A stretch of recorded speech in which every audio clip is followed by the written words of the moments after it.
லீடர்ஸின் அன்பு நெஞ்சங்களே வணக்கம். நான் உங்கள் ஹரிஷ் இப்ராஹிம். விஜய் அவர்களினுடைய சமீபத்திய 2 நிகழ்வுகளை உங்கள் மத்தியில கொண்டு வரணும்னு நினைக்கிறேன். ஒன்று, கரூர்ல 41 பேர் இறந்த ஒரு துக்க நிகழ்வுகள் நடந்ததுக்கு அப்புறம் இன்றைக்கு டெல்லியினுடைய சிபிஐயினுடைய தலைமை அலுவலகத்துல விசாரணைக்காக ஆஜராகிறார் திரு விஜய் அவர்கள். இந்த 2 சம்பவங்களையும் பகுப்பாய்வுக்கு உட்படுத்த வேண்டியது காலத்தினுடைய கட்டாயமாக இருக்கிறது. தொடர்ந்து இணைந்திருங்கள் இந்த காணொலியின் இறுதி வரைக்கும்.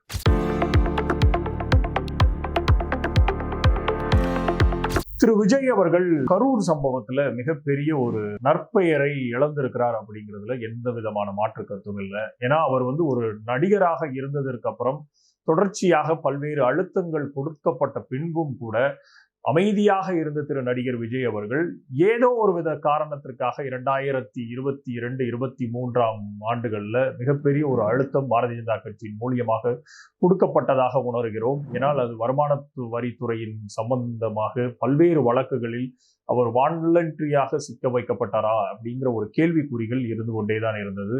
அதனுடைய நீட்சியாக அவருடைய கட்சி தொடங்கல் பிரவேசமும் ஆரம்பித்தது. தாவேகா என்ற ஒரு கட்சியையும் ஆரம்பித்து கடந்த 2 ஆண்டுகளாக செயல்பட்டு கொண்டிருக்கிறார். இந்த சூழ்நிலையில் தான் கரூரினுடைய சம்பவம் மிகப்பெரிய ஒரு கோர தாண்டவத்தை தமிழக அரசியல் களத்தில் மட்டுமல்லாமல் இந்தியாவினுடைய ஒட்டுமொத்த அரசியல் லேண்ட்ஸ்கேப்பையுமே மாற்றி போட்டதுல கரூரினுடைய அந்த துக்ககரமான 41 பேர் உயிரிழந்த சம்பவம் நடைபெற்றது. அதை நோக்கி பல்வேறு விமர்சனங்களுக்கு திரு விஜய் அவர்களை ஆட்கொண்டதுக்கு அப்புறம் கூட இன்றைக்கு அவர் டெல்லியினுடைய சிபிஐயினுடைய ஹெட் குவார்ட்டர்ஸ்ல அதனுடைய விசாரணைக்காக ஆஜராகிறார். இந்த 2 சம்பவங்களும் இருக்குது இல்லையா, அந்த கரூரினுடைய சம்பவம் நடைபெற்ற அந்த நாளையும் இன்றைக்கு சிபிஐயில் ஆஜராகி இருக்கக்கூடிய திரு விஜய் அவர்களுடைய இந்த நிகழ்வையும் 2ஐயும் கம்பேர் பண்ணி மக்கள் மத்தியில கொண்டு வர்றதுல ஒரு தெளிவான பார்வையை திரு விஜய் மேல ஒரு சின்ன ஒரு எச்சரிக்கும் தோணியாக தமிழக மக்களுக்காக செயல்படுத்துறோமா, அப்படி இல்லைன்னா அது மிக முக்கியமாக இன்றைக்கு காலகட்டத்தில் அந்த பகுப்பாய்வு தேவைப்படுதாங்கிறத நான் மக்கள் மன்றத்திலே விடுகிறேன். முதற்கண் கரூரினுடைய சம்பவத்துக்கு வருவோம். கரூரினுடைய சம்பவத்துல பல்வேறு குற்றச்சாட்டுகள் விஜய் மேல இருந்தால் கூட ஒரு மிக முக்கியமான ஒரு குற்றச்சாட்டு இருப்பதுல என்னன்னா, டயத்தை அவர் மேனேஜ் பண்ணியிருந்தால் மட்டுமே இந்த 41 பேருனுடைய உயிரிழப்புகளை மிக முக்கியமாக தவிர்த்திருக்கலாம் அப்படிங்கிறது. ஏன்னா அவர் கரூரில் வர்றதுக்கு முன்னாடி நாமக்கல்ல மீட்டிங்காக அழைக்கப்பட்டிருந்த டைம் 8:30. ஆனால் அவர் சேர்ந்தது கிட்டத்தட்ட 1:30 மணிக்கு, கிட்டத்தட்ட ஒரு 6 மணி நேரம் டிலே ஆகத்தான் முதல் ஸ்பாட்டான நாமக்கல்லுக்கே வந்திருந்தார். ஏன்னா அவர் சென்னையிலிருந்து கிளம்புனதே மணி 9 மணிக்கு தான் ஏர்போர்ட்ல இருந்து கிளம்பி முதல் ஸ்பாட்டான நாமக்கல்லுக்கு சென்று சேர வேண்டிய டைம் 8:30 மணிக்கு மீட்டிங்க்கு அனௌன்ஸ் பண்ணிட்டு 1:30 மணிக்கு தான் அங்க போனதுனால மிக முக்கியமாக நாமக்கல்லிலேயே மிகப்பெரிய ஒரு கூட்டங்கள் சேர்ந்தது. மிகப்பெரிய அங்கேயே வெயிலில் தாக்கு பிடிக்க முடியாமல் மக்கள் பல பேர் மயங்கினதாக செய்திகள் வந்து கொண்டே இருந்தன. இதற்கப்புறம் தான் கரூரினுடைய நிகழ்வு நடைபெற்றது. கரூருக்கு அழைக்கப்பட்ட டைம் கொடுக்கப்பட்ட டைம் 12:30 மணி. 12:30 மணிக்கு அவருடைய பொதுச் செயலாளர் புசி ஆனந்த் அவர்கள் பல்வேறு நாட்களுக்கு முன்னாடியே ஒட்டுமொத்தமாக அந்த அழைப்புதலை விடுவிக்கும் போது 12:30 மணிக்கு விஜய் அவர்கள் வருவார் கரூருக்கு அப்படின்னு சொன்னதுல கிட்டத்தட்ட 7:11 மணிக்கு தான் விஜய் அவர்கள் கரூரையே ரீச் பண்ணார் அன்னைக்கு. ஸோ கிட்டத்தட்ட 7 மணி நேரம் 11 நிமிஷம் டிலே அவர் சேர்வதற்கு கரூருக்கு 2வது பாயிண்ட்ல. அப்போ ஒட்டுமொத்தமாக அந்த நாள் ஃபுல்லா இருந்த கிரௌடு பல்வேறு டீஹைட்ரேஷன் மூலியமாக பல்வேறு விதமான இடைஞ்சல்களுக்கு உட்படுத்தி அந்த இடத்தில் விஜய் அவர்கள் சேர்றதற்குரிய நேரம் எடுத்துக்கொண்ட டிலே மட்டும் 7 மணி நேரம் 11 நிமிஷம். ஆனால் இன்றைக்கு திரு விஜய் அவர்கள் சிபிஐக்கு ஆஜராக வேண்டும். சிபிஐக்கு ஆஜராகிற இந்த நிகழ்வுக்கு அவர் காலையில 6 மணிக்கு சென்னையிலிருந்து கிளம்பி இருக்கிறார். 11 மணிக்கு அங்க ஆஜராக வேண்டிய டைம் கொடுக்கப்பட்டது சிபிஐனோட ஹெட் குவார்ட்டர்ஸ்ல. கிட்டத்தட்ட 10:45 மணிக்கு அவர் சிபிஐனுடைய ஹெட் குவார்ட்டர்ஸ்குள்ள என்டர் ஆகிட்டார். அப்போ இந்த 2 நிகழ்வுகளை நான் உங்கள் மத்தியில கொண்டு விட ஆரம்பிக்கிறேன். ஒரு இடத்தில் மக்களை சேர வைக்கிறதற்காக டெலிபரேட்டாக ஒரு டயத்தை எடுத்துக்கொண்டதாக இருக்கட்டும், ஒரு மக்களினுடைய அந்த கூட்ட நெரிசல்களை குவியலை காட்டினா மட்டும்தான் நமக்கான மாஸ் கேதரிங் இருக்குதோ அப்படிங்கிறது, அந்த ஈர்ப்பு எப்படி இருக்குங்கிறத காமிக்கிறதுக்காக முதல் பாயிண்ட்டுக்கும் 2வது பாயிண்ட்டுக்கும் கிட்டத்தட்ட 7.25 மணி நேரம் வித்தியாசத்தில் ஒரு மக்களை குவியலாக உட்படுத்தி அவர்களுடைய அசௌகரியத்தை ஏற்படுத்தி அவர்களுக்கான தண்ணி வசதி எந்த வசதிகளையும் செய்து கொடுக்காத தாவேகாவினுடைய லோக்கல் அட்மினிஸ்ட்ரேஷன் எல்லாத்தையும் கையில் வைத்துக் கொண்டு இருந்தாலும் கூட இப்பேற்பட்ட உயிரிழப்புகளுக்கு அதை நான் நேரடியாக இன்னும் நான் குற்றம் சாட்ட விரும்பவில்லை. ஏன்னா அதை ஓனர்ஸையும் ரெஸ்பான்சிபிலிட்டியையும் எடுக்க வேண்டியது திரு விஜய் அவர்கள் தான்.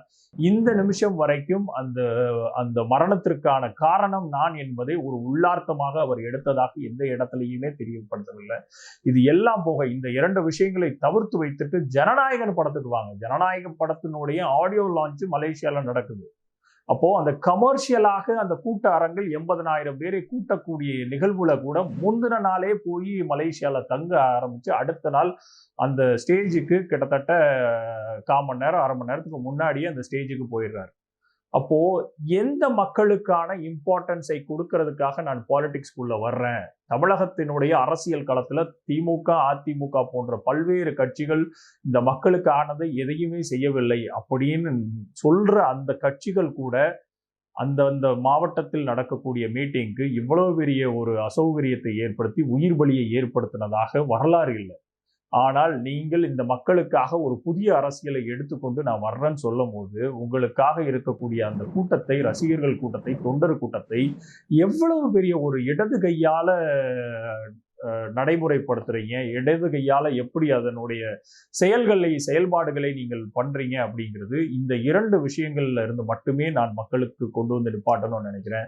திருப்பி இதை சொல்லிக் கொண்டே இருக்க வேண்டியிருக்குது. ஏன்னா உங்களுக்கான தேவைகள் எங்க இருக்குது? உங்களுக்கான நடைமுறைகள் ஒரு பாவப்பட்ட புண்ணிய ஜென்மங்களை அத்தனை பேரையும் கொன்று குவிக்கிறதுக்குரிய ஒரு நிகழ்வை நீங்கள் 41 பேர்கள் அதை தவிர்த்திருக்கலாமான்னு கேட்டீங்கன்னா கண்டிப்பாக தவிர்த்திருக்க முடியும். அவர் அந்த சமயத்திற்கு கரெக்டாக கரூருக்கு 12:30 மணிக்கு சொன்ன மீட்டிங்கு 12:30 மணிக்கு வந்திருந்தாலும் சரி, இல்ல நாமக்கலுக்கு 8:30 மணிக்கு சொல்லியிருந்த மீட்டிங்கு 8:30 மணிக்கு வந்திருந்தாலும் சரி, இந்த 2 நிகழ்வுகளையும் கரெக்டா அந்த டயத்துல இருந்து ஓரளவுக்கு நடத்தியிருந்தா கூட இவ்வளவு பெரிய ஒரு கூட்ட நெரிசல்களோ நாள் ஃபுல்லா இருந்து அவர்கள் டீஹைட்ரேட் ஆகி அவர்களுடைய தண்ணிச்சத்து நீர்ச்சத்துக்கள் அத்தனையும் குறைந்து பெண்களும் குழந்தைகளும் அதிகமாக உயிரிழந்ததற்குரிய காரணத்தை திரு விஜய் அவர்கள் இதுவரைக்கும் ஏற்கவில்லை. அப்போ நீங்கள் மக்களை ஒரு விதமாக ட்ரீட் செய்வதும், உங்களுக்காக தேவைகள் வரும்போது உங்களுக்காக பொருளாதார தேவைகள் வரக்கூடிய அந்த மக்களை ஒரு விதமாக ட்ரீட் செய்வதும், தமிழக மக்களுக்கு நீங்கள் கரெக்டான ஒரு திசையை நோக்கி காண்பிக்கிறீங்களா உங்கள் அரசியல் அப்படிங்கிற ஒரு கேள்வி எழுகிறது.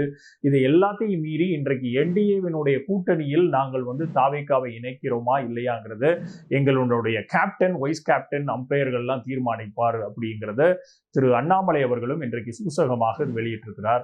அப்போ இன்றைக்கு என்டிஏவினுடைய அரசாங்கத்திற்குள்ள, என்டிஏவினுடைய கூட்டணிக்குள்ள தாவேகாவை இழுப்பதில் ஒரு விதமான சிக்கல்கள் இருப்பதை காரணம் காட்டிதான் இன்றைக்கு விஜய்க்கான அழுத்தங்கள் கொடுக்கப்படுகிறதா அப்படிங்கிற ஒரு பார்வையும் இருக்குது. அது ஒரு சமூகம் சார்ந்த பார்வை, ஒரு சமூக நீதி சார்ந்த பார்வை. என்றைக்குமே எந்த விதமான அடக்குமுறைகளையும் தமிழக மண்ணில் எதிர்பார்க்க கூடாது, எந்த விதத்திலையும் அதை நம்ம அனுமதிக்க கூடாதுங்கிறதுல நமக்கு மாற்றுக்கருத்தே கிடையாது. அது விஜய்க்காக இருக்கட்டும், அவருக்கு கொடுக்கப்படக்கூடிய அழுத்தங்கள் தார்மீக அடிப்படையில அதை நம் எதிர்க்க வேண்டியது கடமையாக இருக்கிறது. சோ இந்த பாரதிய ஜனதா கட்சியினுடைய சூழ்ச்சி வலையில் விஜய் அவர்கள் சிக்க போகிறாரா இல்ல தப்பிக்க போகிறாருங்கிறது 2ஆம் பட்சம்.